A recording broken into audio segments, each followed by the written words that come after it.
प्रिय साथियों, आपका हमारे इस चैनल में हार्दिक स्वागत है। आज हम फाउंडेशन खिलौना आधारित शिक्षण के विषय में चर्चा करने जा रहे हैं कि इसे कैसे आनंदपूर्ण तरीके से कौशलों के शिक्षण अधिक प्रयोग किया जा सकता है।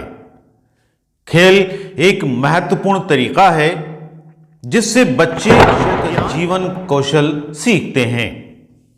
इसके लिए कम लागत या बिना लागत की सामग्री जो प्रायः घरों में आती है का उपयोग करके कुछ खिलौने बनाए जा सकते हैं। आइए बेकार पड़ी वस्तुओं की सामग्री की सहायता से खिलौने के कुछ नमूने देखते हैं। नमस्कार साथियों, जैसा कि आपने देखा कि हमारे वातावरण में आसपास कोई भी ऐसी सामग्री जिसका हम दोबारा से इस्तेमाल करें, जैसे हमारे पास ये पेपर रोल है। इस पेपर रोल से बच्चे अगर कुछ बनाना चाहें, खेलना चाहें, तो उनके आसपास और सामग्री वो इकट्ठी करें। जैसे हमारे पास रंगीन बॉटल के ढक्कन है। ये बहुत सी ऐसी चीज़ें हैं जो एक बार इस्तेमाल होने के बाद बेकार हो जाती है। इनका हम दोबारा से कुछ नया बनाने में इस्तेमाल कर सकते हैं। तो इस पेपर रोल से हम 4 ढक्कन के पहिए लगा के भी इसको हम एक गाड़ी का रूप दे सकते हैं, जो बच्चे इसमें धागा बांध के खींच भी सकते हैं, खेलने में अपना इस्तेमाल कर सकते हैं। तो ये छोटी छोटी चीज़ें हैं जिनको हम अपनी शिक्षा के साथ जोड़ सकते हैं। तो कोई भी चीज़ ऐसी नहीं है कि जिसका आप दोबारा से कोई, अगर आपके अंदर रचनात्मक अभिव्यक्ति का विचार है तो आप उसमें नहीं बना सकते। अब जैसे आपने देखा, ये एक बॉटल का पपेट मैंने बनाया है। किया क्या है, कुछ भी नहीं, सिर्फ एक बॉटल को पेपर से कवर किया और जो 2 कान और 1 नाक और 2 आंख बना के मैंने एक आकृति बना दी इसकी।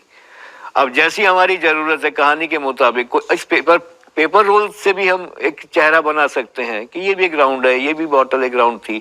तो इस तरीके की बहुत सी चीजें हैं जिनको हम अपने शिक्षण साधन के तौर पे इस्तेमाल कर सकते हैं। उसमें मैंने देखा कि ये कुछ शुरू में छोटे बच्चे जो होते हैं, प्री प्राइमरी के लेवल के बच्चे, उनको हम एक्टिविटी देते हैं कि यार वो काउंटिंग भी सीख लें और थोड़ा सा कलर के बारे में भी उनको पता चल जाए। तो ये खाली मैंने कुछ बीड्स मेरे पास मिल गए थे, तो ये खाली बीड्स का इस्तेमाल कर सकते हैं। एक बच्चे की गाड़ी थी छोटी सी, वो टूट गई थी, तो ये बीच में बचा हुआ मिल गया, इसको हम स्टैंड का रूप दे सकते हैं। तो जरूरी नहीं है कि कोई बाजार से ही सामान खरीद के हम कोई अपना टीचिंग एड बनाए। आप किसी भी साधन का इस्तेमाल कर सकते हैं। तो मेरे हिसाब से कोई भी चीज़ ऐसी नहीं है जिसका आप प्रयोग कर सके और उसको आप वेस्ट कहें। वेस्ट तो उसके लिए है जो उसका कोई इस्तेमाल ना कर सके।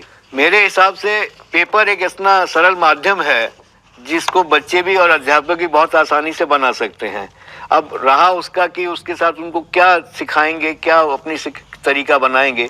तो बचपन की बात अगर याद आती है तो आपको सबको याद होगा कि नाव से संबंध बचपन का बहुत गहरा रहा है। जब बरसात के समय में पानी बहता है तो बच्चे अपने अलग अलग तरीके से नाव बना के उसके अंदर खेलते हैं, चलाते हैं। और नाव बनाने के तरीके में ही हम बच्चों को आकृति के आकार बता सकते हैं कि देखो ये इसका हमारे पास एक ये आयताकार है। इस आयताकार को हमने एक बार डबल किया तो ये हमारे पास क्या हो गया, अब भी आयताकार ही है। लेकिन नाव बनाने के लिए इसके एक कोने को लेके मैं अगर ऐसे नीचे दबा दूं तो एक ये त्रिभुज का आकार आ गया। ऐसे ही दूसरी तरफ से नीचे दबाऊंगा तो ये एक दूसरी त्रिभुज का आकार आ गया।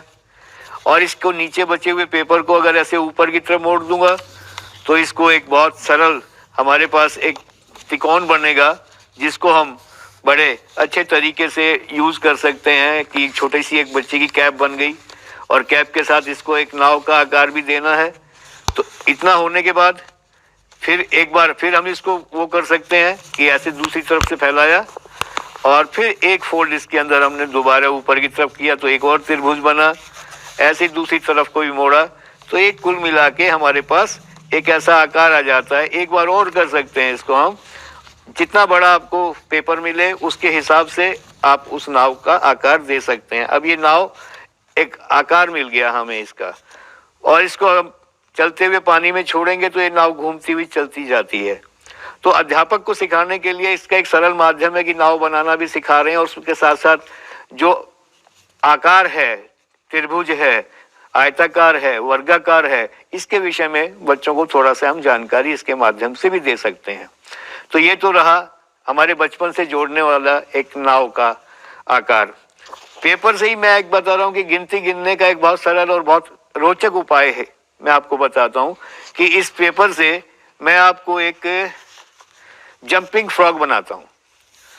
आप लोगों ने पहले भी देखा होगा, कई बार कहीं बनाया भी होगा। तो जंपिंग फ्रॉग के लिए हमें क्या करना पड़ेगा, डबल पेपर का स्क्वायर चाहिए, डबल स्क्वायर पेपर चाहिए। तो कहने का मतलब मेरा कि पहले हमने पेपर को डबल किया और डबल करने के बाद फिर हमने उसको स्क्वायर किया। ये देखिए, पेपर को डबल करके स्क्वायर किया। एक बार हमने ऐसे स्क्वायर करने के लिए दबाया था, ऐसी दूसरी साइड को भी हम नीचे प्रेस कर देते हैं तो ये आपका दूसरी साइड आ जाती है। अब इसको हम ऐसे ओपन करके देखेंगे तो एक सेंटर में भी एक स्क्वायर का आकार नजर आ रहा है, लेकिन एक इनसाइड है और एक आउटसाइड है। दोनों को इनसाइड कर लेते हैं। तो जो ये आउटसाइड चल रहा है इसको एक बार दोबारा फिर हम अंदर की तरफ पेपर को प्रेस करेंगे तो ये आसानी से हमारे पास इस तरीके से आकार आ जाएगा। और फिर ये सेंटर वाला जो स्क्वायर है इसको ओवरलैप करना है ऐसे, ऊपर वाले इस साइड के पेपर को इसके आधे भाग में आएगा ये, और ऐसे ही दूसरे वाले को भी इसके आधे भाग में आएगा। पेपर अब भी हमारे पास डबल स्क्वायर पेपर है, लेकिन इतना करने के बाद हमें क्या नजर आ रहा है, एक साइड में तो प्लेन पेपर आ गया हमारा और दूसरी साइड में हमारे पास 4 अलग अलग कॉर्नर नजर आए, 1 2 3 4। अब ये 4 कॉर्नर जो हैं ये हमारे 4 लेग्स में कन्वर्ट हो जाएंगे। ऐसे मोड़ देंगे पीछे की तरफ तो आपकी 4 लेग्स बन जाएंगी। अब हमारी इस फ्रॉक की लेग्स भी बन गई। इसको ऐसे सीधा करके देखा तो सेंटर का एक नजर आ रहा है निशान। जिस सिरे को पीछे का हिस्सा बनाना है उसको सेंटर तक हमने मोड़ा और साइड वाले चीज को लेके 90 का एंगल बनाया। आकार के विषय में हमने बच्चों को बता दिया था। इसकी मेकिंग में आप बच्चों के कोण का आप बता सकते हैं कि इस तरीके से आपने 90 का एंगल बनाना है तो एक आकार नजर आएगा। और ये जो पीछे वाला त्रिभुज जो नजर आ रहा है ये डबल है पेपर, इसको ऐसे ओपन करके इसके अंदर ये डाल देंगे तो ये शेप जो है डिस्टर्ब नहीं होगी। दोनों साइड से इसमें हम इसको डाल देंगे।